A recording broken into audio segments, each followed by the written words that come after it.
¿Cansados? ¿Cansados de escuchar siempre lo mismo? Esta es una producción realizada para Nuevos Sonidos de Radio. La palabra y la voz al servicio educativo. Aquí encontrarás un montón de recursos académicos hechos noticia. Comencemos. Buenos días, profesora Viviana. Estoy muy agradecido por hablar contigo sobre tu experiencia en la educación del siglo XX y XXI, así como sobre tu crónica periodística digital sobre el libro de tu autoría, Manual para enamorar a una mujer inteligente.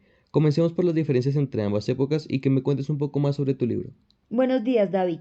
Es un placer estar aquí contigo y también agradezco muchísimo tu tiempo e interés en el tema que comentas. Hablar de educación es un reto para mí, pero voy a darte mi punto de vista. Las diferencias entre la educación del siglo XX y el siglo XXI son notables. En el siglo XX la educación solía ser más tradicional, en donde el profesor era el centro del proceso formativo. La tecnología era limitada y los recursos se basaban en libros impresos y pizarras de tiza. Las interacciones entre los estudiantes y los maestros eran más frías en cuanto a lo relacional, y la evaluación se centraba principalmente en exámenes escritos. Hoy, por ejemplo, podemos hablar de crónicas digitales sobre libros de interés. En tu caso, ha sido la obra de mi autoría, pero como los gustos y opiniones sobre literatura son variados, mis estudiantes y yo tenemos la opción de realizar crónicas de acuerdo a nuestros gustos e intereses, ya que en el siglo XXI la educación se ha vuelto más centrada en el estudiante. Él es el protagonista de su proceso formativo, con un énfasis en la colaboración y el aprendizaje activo. La tecnología, como las computadoras, el Internet y los dispositivos móviles, han revolucionado la forma en que enseñamos y aprendemos. Ahora los estudiantes tienen acceso en línea a una gran cantidad de información y la evaluación se realiza mediante diversos métodos como proyectos y evaluaciones en línea. Y David, ni hablar de los grandes avances que permite la inteligencia artificial. Quizá en otra ocasión hablemos de ello. Es una perspectiva interesante. Y hablando de actores en la educación del siglo XXI, ¿quiénes consideras, profe, que son los principales actores involucrados en este proceso? En la educación del siglo XXI la dinámica ha cambiado significativamente, David. Además de los profesores, los estudiantes, como te mencioné, ahora tienen un papel más activo en su propio aprendizaje. Además, los padres y las familias desempeñan, como siempre, un papel crucial en el apoyo al proceso educativo de sus hijos. Las instituciones educativas también se han adaptado en la medida de lo posible y buscan promover la colaboración y el aprendizaje personalizado. Asimismo, la tecnología y las empresas de diversa índole han emergido como actores importantes proporcionando herramientas y recursos digitales que también enriquecen la educación. Muy interesante.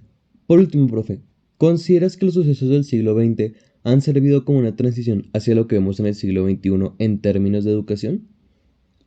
David, los sucesos del siglo XX, como el auge de la tecnología de la información, la globalización y los cambios en la economía, han sido determinantes en la transición a la educación del siglo XXI. La tecnología, por ejemplo, ha abierto las puertas a una cantidad masiva de información y posibilidades de aprendizaje en línea. La globalización ha enfatizado la importancia de la conciencia y la ciudadanía en la educación. Además, la evolución de la economía ha generado la necesidad de desarrollar habilidades de pensamiento, especialmente el crítico, resolución de problemas y habilidades digitales en los estudiantes para prepararlos en un mundo laboral en constante cambio.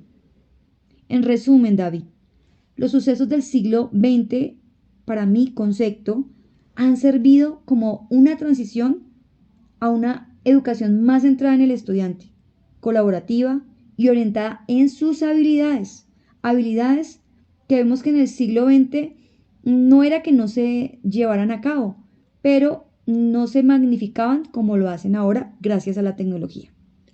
Gracias, profesora Viviana, por compartir tus conocimientos y experiencias. Tu crónica periodística digital sobre este tema sin duda será informativa e inspiradora. Ha sido un placer, David. Tus preguntas fueron muy interesantes y estoy muy emocionada por poder contribuir a tu trabajo. Y a través de mi crónica digital quiero poder llegar a otros chicos, a otros estudiantes que tal vez tengan las mismas dudas que tú. Pero lo que más me emociona de esta entrevista es poder haber charlado con un estudiante como tú interesado siempre en temas que a jóvenes de tu edad por lo regular no les llaman la atención. Estoy segura, David, que haces parte de una nueva generación de relevo. Listo para grandes conquistas. Gracias, David, te agradezco muchísimo por la entrevista. Si deseas, puedes verla hoy en el canal de YouTube Nuevos Sonidos de Radio.